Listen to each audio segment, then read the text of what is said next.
The Charity of the Week, brought to you by Kell Properties. We are finding out again about Looky's Aid, in memory, of course, of Lucas Martin. We've been hearing from Brett all about the charity. And Brett, it's lovely to have you back. Thank you. And obviously we're talking to you again because this year, of course, you are the Sporting Bears chosen charity. For those that don't remember Sporting Bears, just remind us what that's all about. Yeah, Sporting Bears is a charity that's affiliated with a company called Scenic Car Tours, and Scenic are the organisers of the Festival of Motoring, which is taking place in a couple of weeks' time on the island.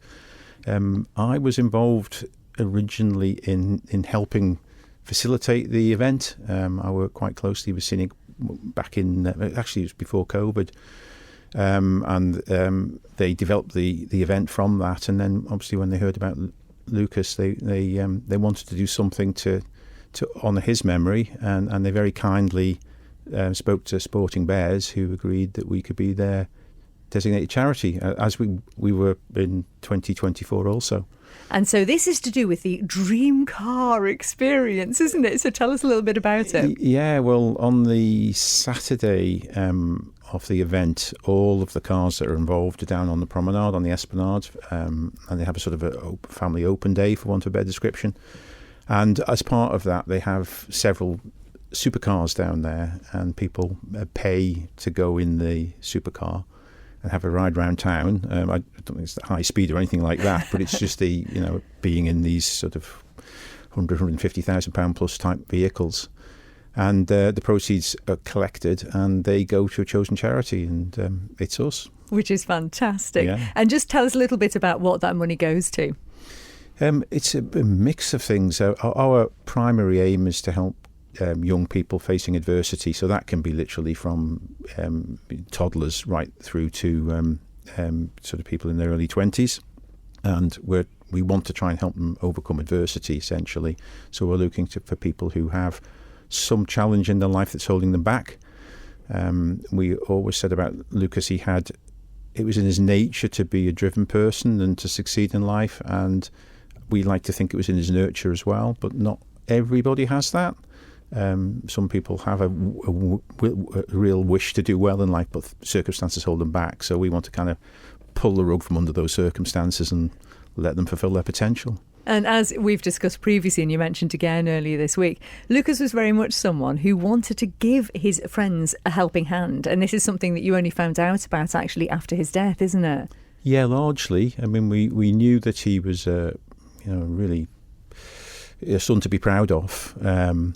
But it was really, he never came home and said, Dad, I've done this and I've done that. He just wasn't like that. And it was only after his passing we started to get these emails and letters and cards coming in from people from all over the place, really. I mean, there were people who had been at school with him, who might have come from Austria or Germany or somewhere like that, and they were feeling very lonely when they got to the school, and he would put an arm around them and invite them to be part of the rugby team or become part of his friends group.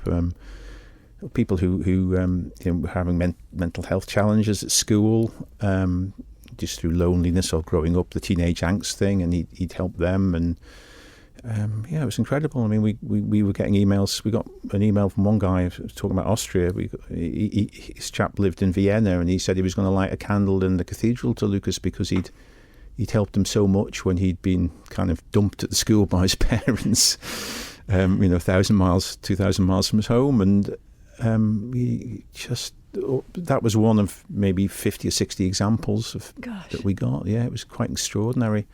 So that's what really drove us to create the charity. So you're continuing on essentially that legacy. I mean, it's the sort of thing that most of us would be proud of ourselves for affecting one person like that. But, in his very short life at the end of the day, he'd affected, as you said, 50 or 60 and probably more. Yes. And he's also helped, I think he has helped people.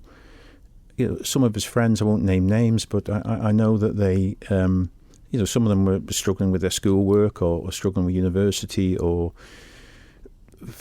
finding difficulties, finding their sort of focus in life. And, a lot of them will turn around to me today and say, it was because of Lucas and the fact that he just said, come on, you're going to do this or you're going to get through it or whatever, that they're now succeeding in life.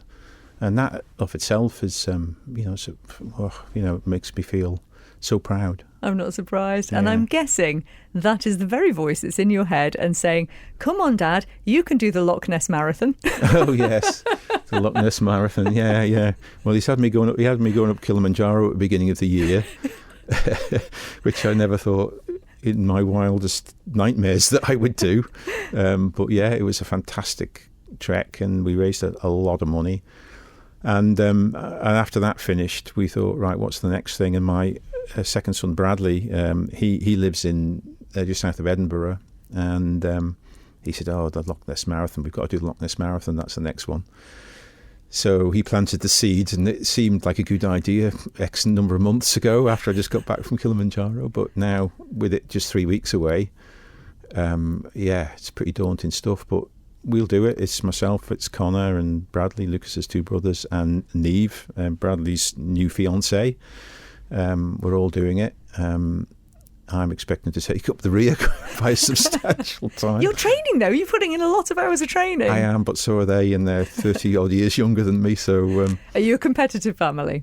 Yes, undoubtedly. I mean, Lucas was the sort of... he was probably the one that was the most driven, competitive of us all. But yes, it's come down the generation for me. I'm a bit like that. My other two sons are kind of quietly like that, I suppose. They won't set the marker like Lucas would say. Lucas would have said, "I'll beat you by an hour and a half, Dad." You know, the others will not say it, but quietly think it. Yeah. So yeah, we are. Yeah, we'll all finish. And I mean, they're two incredibly different challenges, and to do both of them in the year, climbing a mountain and running around the loch, I mean, that's quite a lot to take on, but it's so worth it, isn't it? Because you are raising huge amounts of money for the charity. We are. Yeah. It gives us a purpose as well. I mean, I actually started running after we lost Lucas at the age of 64. Because we were really looking for, or I was looking for something which didn't sort of bring back all the memories, and Lucas and I, we kind of, I coached him football, I coached him rugby, we went cycling together, we went and watched rallies together, we did so many different sports, and it was very hard to find something that was just slightly kind of, it wasn't going to bring back the memories every time I did it. And my eldest son Connor said, I'm going to start running, so come on, have a go. So I did, and that's kind of started it all, really. It was just that finding a little bit of peace and tranquility and running in the forest and all the rest of it that was the genesis of the marathon attempt. Oh, wonderful thing. And I've got to say, you're the perfect example of how families have got each other's backs, aren't you? Yes, yeah, we're a very, very close family.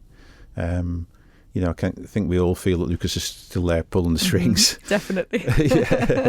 But yeah, we are. We're very close, and I think we've each helped the others through it, and I think having the purpose of events like this, because it is Connor and Bradley and Neve that are running in the marathon, but my wife Nicola will be in the support team. Rachel, who's expecting her first baby, she'll be in the support team as well. So we'll all be there. We'll all be running or administering.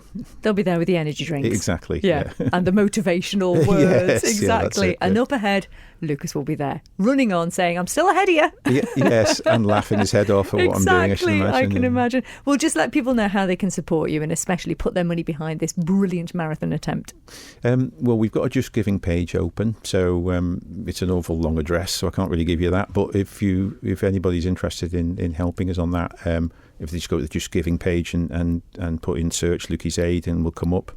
I think we've got two on the go at the moment. My brother Paul is going to do a skydive, so I don't think he's got a date set for that yet, but that's hopefully in 2026. And then our marathon attempt is on the 28th of September. So it's fast approaching. And then before that, of course, we've got the Sporting Bears with a dream car. So how do people sign up for that? Well, that's literally, as far as I know, that's just a question of turning up on the day, and you'll get a slot. You pay your money, and they're very organised. They have a sort of marquee tent there and all the cars on display, and I think you choose which car you want to to go in, and they give you a time slot, and off you go. And it's quite the spectacle. Even if you don't get in the cars, go and have a look at them, because it's a wonderful thing to see, isn't it? It really is. The whole event is, the scenic car tours and Sporting Bears, they're fantastic organisers. They, I'd encourage anybody to get out there and watch it. It's a spectacle in itself, seeing the hundreds and hundreds of these cars. The organisation is impeccable, and the promenade display is great fun. It's a great family day. Wonderful thing to be part of. Brett, as ever, thank you so much for chatting with us, and good luck with the marathon. You are totally going to smash it, I can tell. I can imagine it. You're going to be up front. Well, I'm not sure up front, but thank you, Christy. Thank you for the vote of confidence. The Charity of the Week, brought to you by Kell Properties.